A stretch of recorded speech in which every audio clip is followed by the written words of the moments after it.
Jack only meant to grab his groceries and drive home before the storm buried the roads.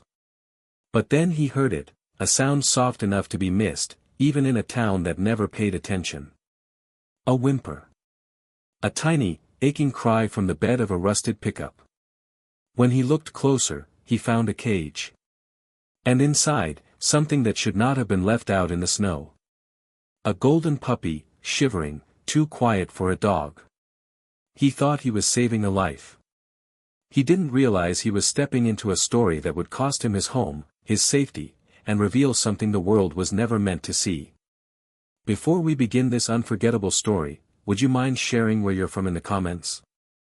And if stories of love, loyalty, and second chances move you, please give this video a like and consider subscribing.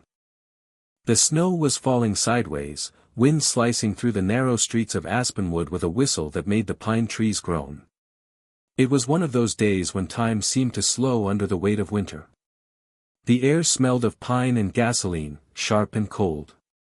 Jack Holloway pulled his parka tighter around his lean frame as he exited the grocery store, arms weighed down with 2 paper bags filled with soup cans, frozen dinners, and black coffee.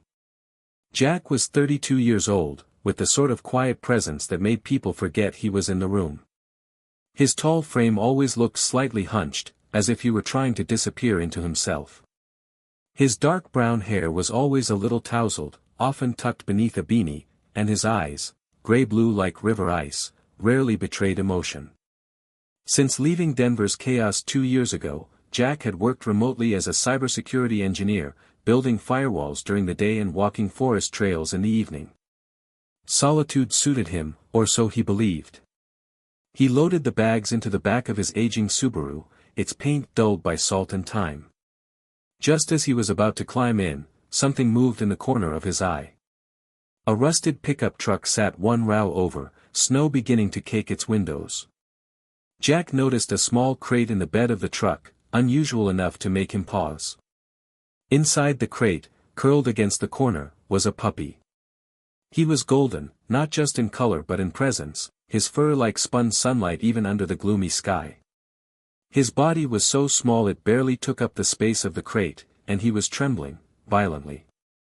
Snowflakes landed on the bars of the cage and melted against his tiny paws. Jack stepped closer. The puppy raised his head, revealing eyes the color of warm honey and a face caught between fear and fragile hope. Jack's stomach turned. Someone had left him here. A few minutes later, the driver of the truck returned, a stocky man with weathered skin and a ball cap smeared with oil stains. Jack confronted him gently but firmly, asking where the puppy came from. The man sighed, brushing snow from his shoulders. He showed up on my farm a few days ago. Must have been dumped on the highway. Got into the chicken coop. Killed a few. My hands wanted to shoot him, but I figured I'd see if the vet could take him. He said, take him, but meant, put him down. Jack stared at the man for a long second, then shifted his gaze to the tiny creature in the cage. The puppy looked up at him again, trusting him like he already knew what choice Jack would make. I'll take him, Jack said quietly. Name your price. The man shrugged. $50. I lost some hens. Jack handed over a crumpled bill from his wallet without a second word. He reached for the crate, and when he opened the latch, the puppy didn't hesitate. He walked directly into Jack's arms, burying his face into the thick of the parka as if the warmth had broken something inside him. Jack felt the shift too, something ancient and wordless pressing down on his chest. He named him Cody on the drive home. Back in his one-bedroom cabin tucked beneath a ridge of whispering firs, Jack prepared a warm towel and some leftover turkey for his unexpected guest. The cabin smelled of cedarwood and coffee grounds, and the fireplace crackled in the silence. Cody, only about 8 weeks old, was cautious but not shy. He sniffed every corner of the living room, nosed the blankets, then curled on Jack's favorite chair like he belonged there. Jack didn't argue. Over the next few days, snow kept falling, burying Aspenwood under thick blankets of silence. Jack started adjusting his schedule to match Cody's needs, early morning walks, short play sessions, belly rubs. It wasn't long before Jack stopped using alarms altogether. The pup had an uncanny sense of routine. Cody followed him everywhere, a streak of golden fluff against a monochrome world. Across the street lived Becca Morgan, a recent transplant from Portland. At 29, Becca was vibrant, petite, and always slightly disheveled in an artful way, messy ponytail, oversized scarves, and rain boots even when the sun was out. She had warm olive skin and expressive brown eyes that always seemed to be scanning for the next question, the next smile, or the next child to protect. Becca taught pre-K at the local school and had moved to Aspenwood seeking a quieter life after a traumatic car accident took her fiancé 3 years ago. The event had made her cautious, sometimes overly protective, but it hadn't dimmed her empathy. When she first noticed Jack walking Cody, she waved. When she noticed him walking Cody twice a day, in any weather, she smiled. One morning, she crossed the street.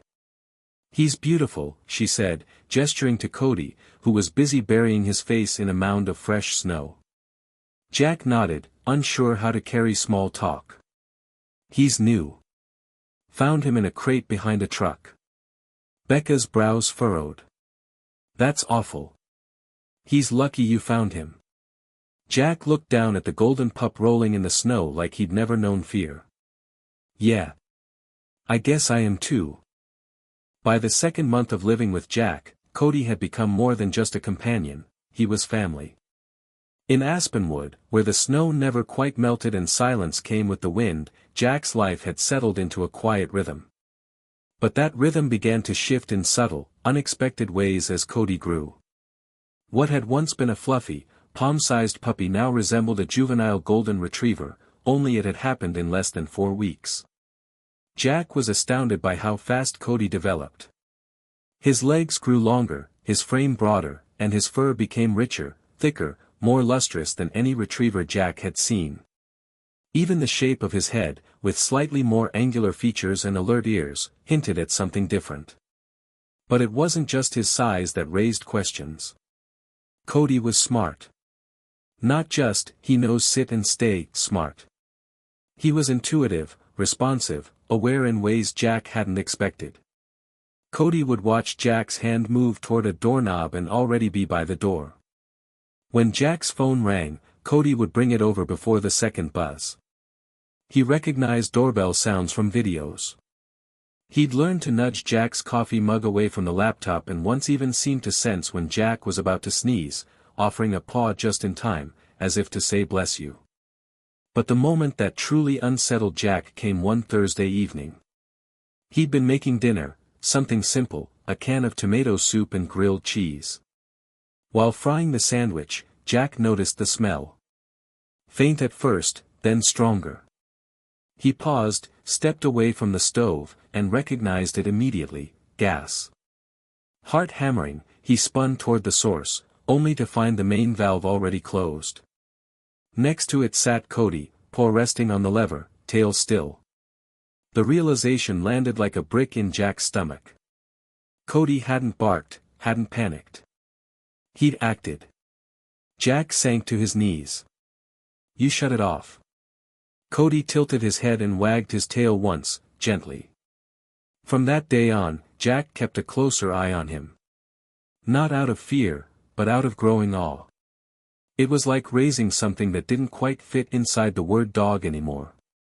A few days later, Becca stopped by his cabin.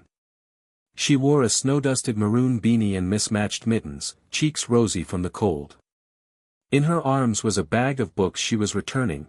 Jack had lent them weeks ago, part of his small but curated collection on animal behavior and wilderness survival. Becca glanced toward Cody, who was perched on the windowsill like a cat, watching birds flutter near the pine branches. "You know," she said thoughtfully, "we're doing an animal visit day at school next week. Guinea pigs, hamsters, you name it. But I think the kids would love to meet Cody." Jack hesitated. "He's different." "I know. That's why." Jack eventually agreed. On the day of the visit, he walked Cody to Aspenwood Elementary, just a 10-minute stroll through icy sidewalks. Becca met them at the gate, guiding them through the halls lined with student art and paper snowflakes.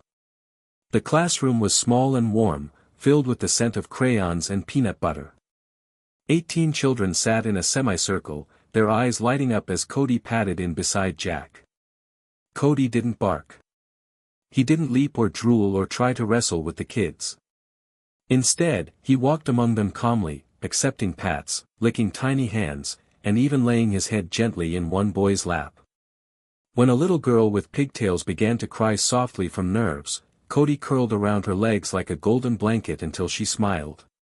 The children were entranced. Even Becca watched with open admiration. "He's like a therapy dog and babysitter combined," she whispered to Jack. But one pair of eyes in the room didn't soften.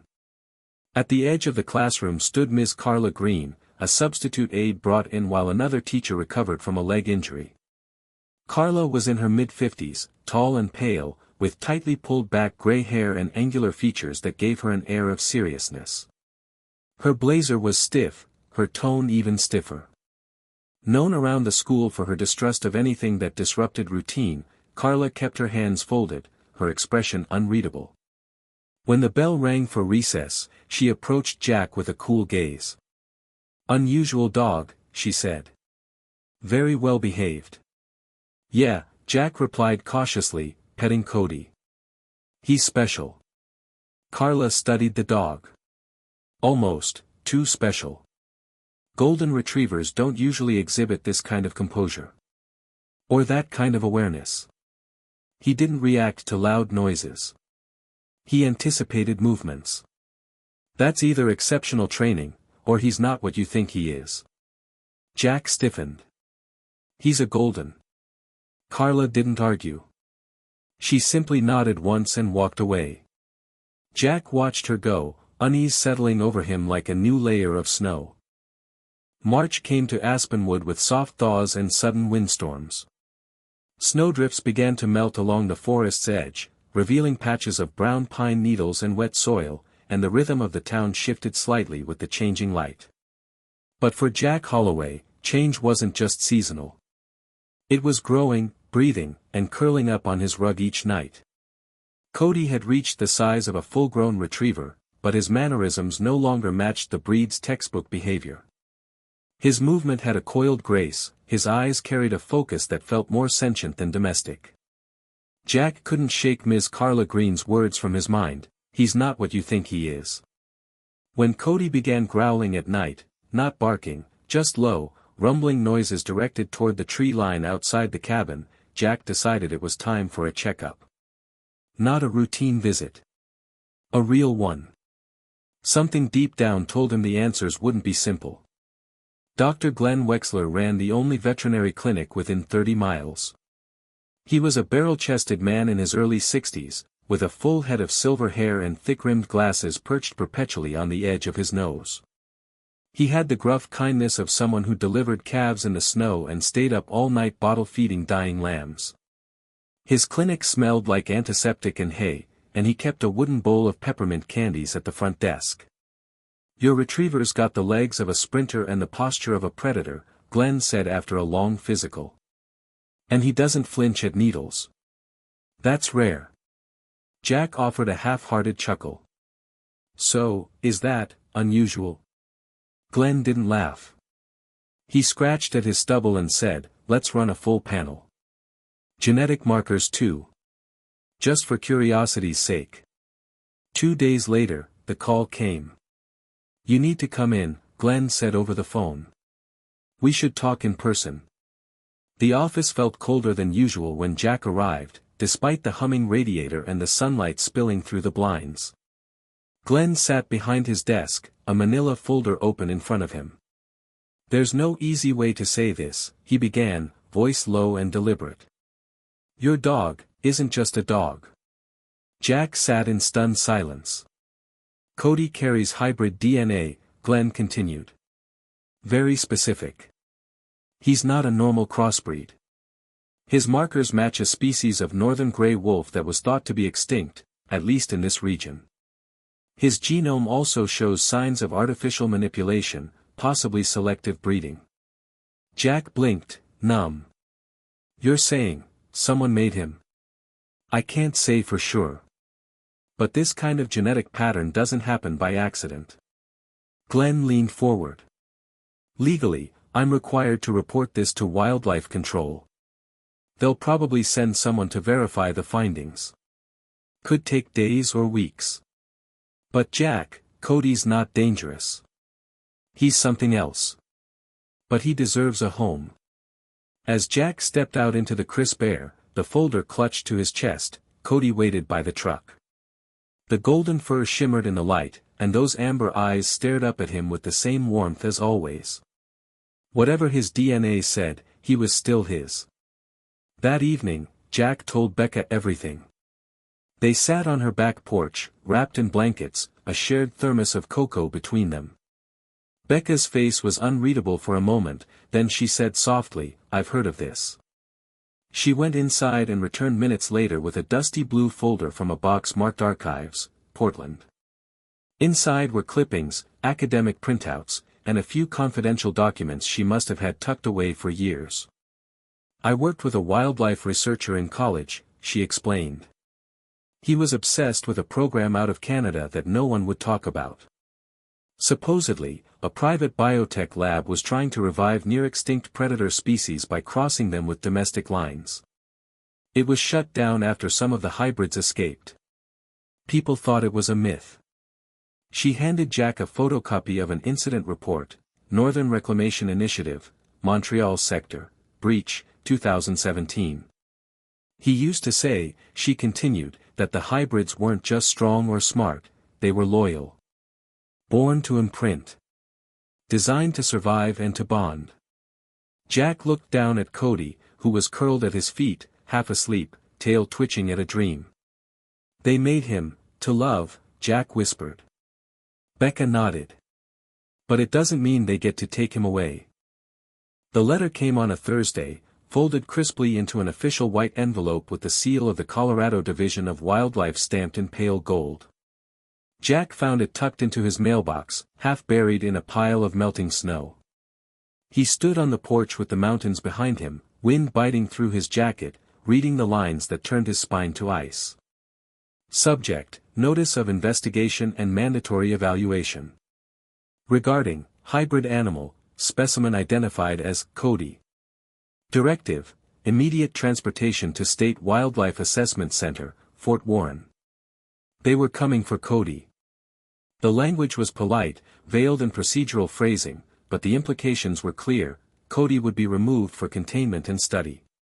His fate would depend on a committee, not the bond he and Jack had built through weeks of snowstorms, late-night walks, and quiet loyalty. Jack stared at the horizon, the wind howling across the pines, and felt something crack inside. He folded the letter without a word and went back inside. Becca was already in the kitchen.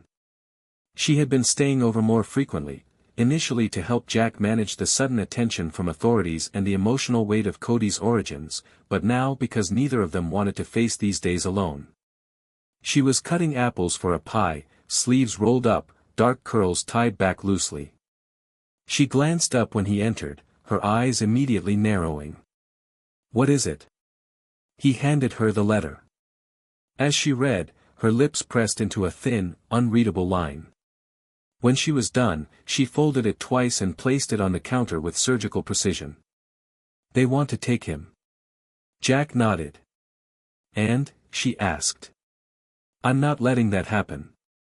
The decision wasn't made in one sweeping moment, but rather, stitched together across the coming days.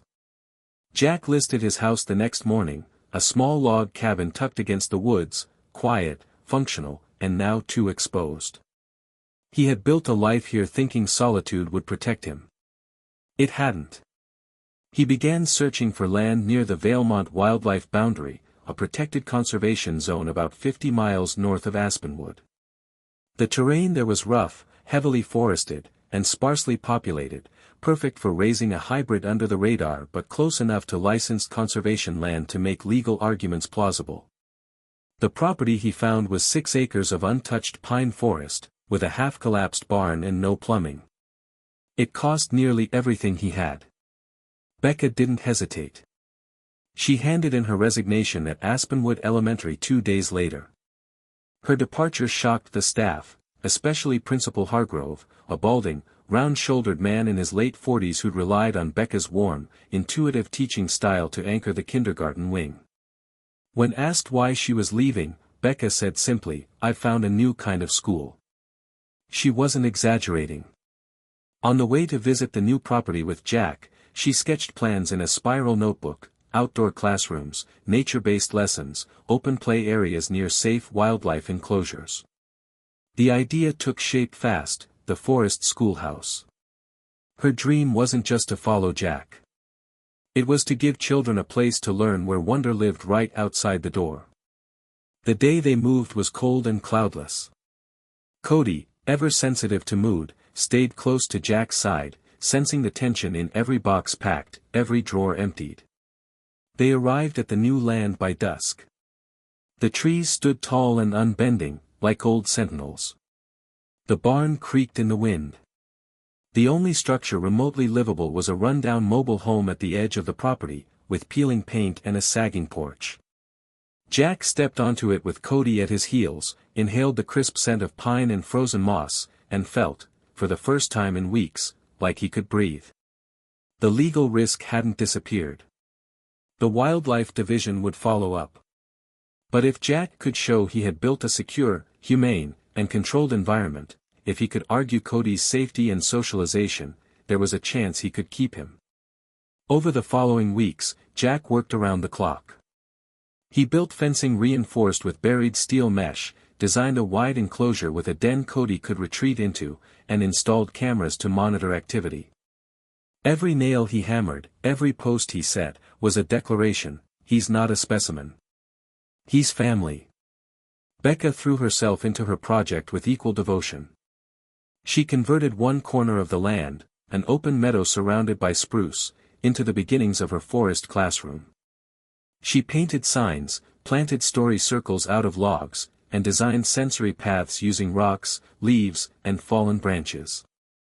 She reached out to parents online, sharing pictures of Cody and promoting a new model of education rooted in compassion, curiosity, and respect for wild things. Cody thrived in the new space. He ran more, leapt higher, and grew visibly calmer. His eyes no longer scanned the tree line for threat, they watched Jack instead, always. But tension returned with the arrival of Inspector Rourke, a field agent from the Wildlife Division assigned to review hybrid animal cases. Rourke was a tall man in his late 40s, sharp-featured with wind-chapped skin and a forest ranger's bearing. He arrived unannounced, stepping out of a black Jeep wearing a canvas coat and mirrored sunglasses.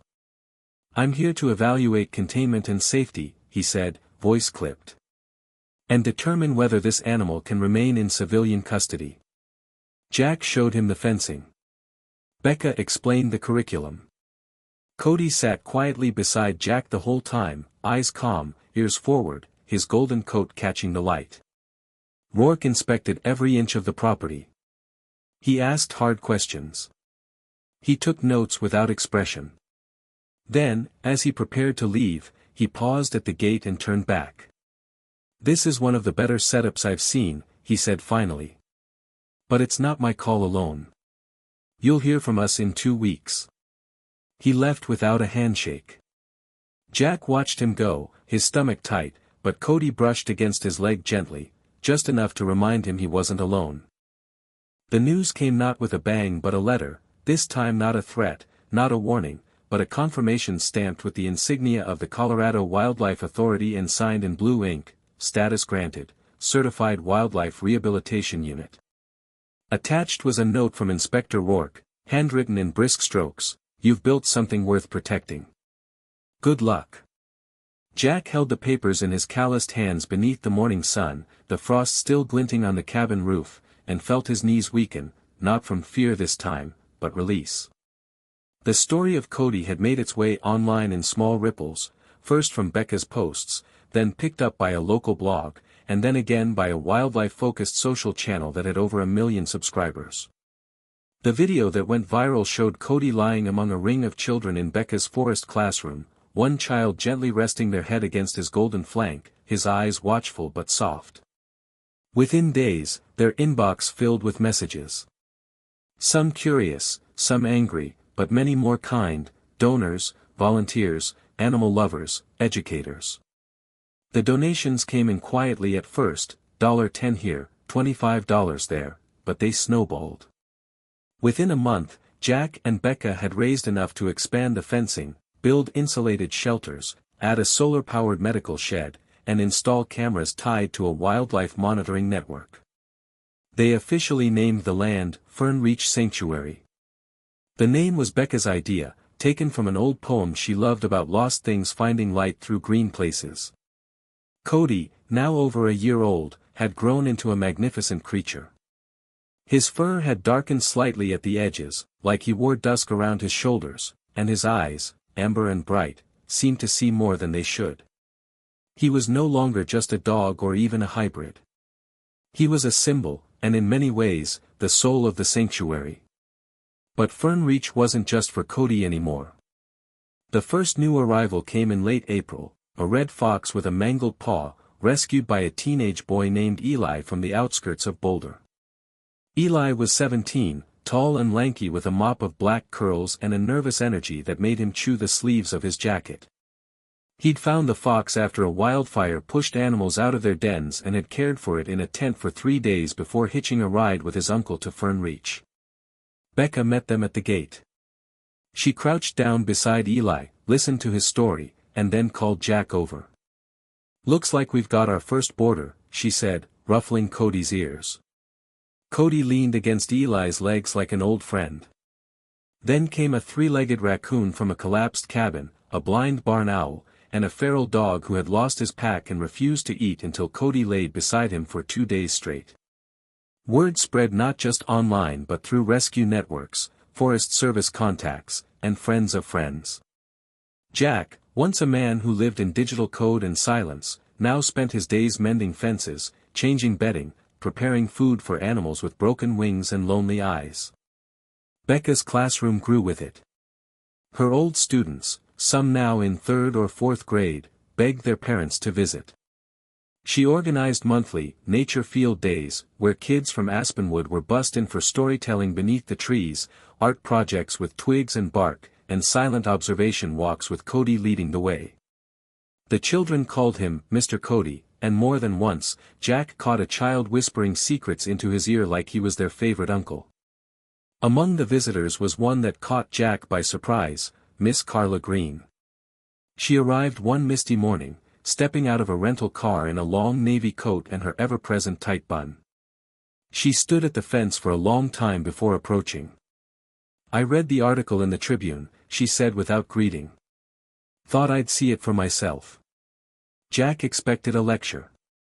Instead, Carla knelt, stiffly, but sincerely, beside Cody, who approached her without hesitation and nudged her gloved hand. "I misjudged him," she said simply. "And you?" She didn't stay long, but before leaving, she placed an envelope on the counter inside the cabin. It was a $500 check marked for the Forest School. That night, Jack and Becca sat on the cabin's porch under a sky stitched with stars, Cody asleep between them.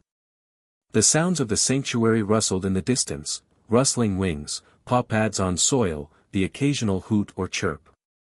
Jack looked at Becca, her face glowing in the firelight. "It doesn't feel like just survival anymore." Becca smiled. "That's because it's not. This is belonging." Sometimes, the greatest miracles come not in flashes of lightning or grand gestures, but in quiet acts of love, like rescuing a trembling puppy from the cold, or refusing to give up on someone the world calls too different. Cody wasn't just a dog. He was a reminder that what is broken can still belong, that what is wild can still love, and that what feels lost can be found again in the warmth of a home. Maybe God sends us these moments, not to test us, but to teach us. That compassion is a divine gift. That family isn't about blood, but about who stays by your side in every season. That there's always a purpose behind every unexpected bond. So if this story touched your heart, share it with someone who needs a reminder that they are never truly alone. Comment below what part spoke to you the most, and if you believe in second chances, in miracles, in grace, write Amen in the comments. And don't forget to like the video, subscribe to our channel, and pray with us for all the forgotten souls still waiting to be found. May God bless you and your loved ones.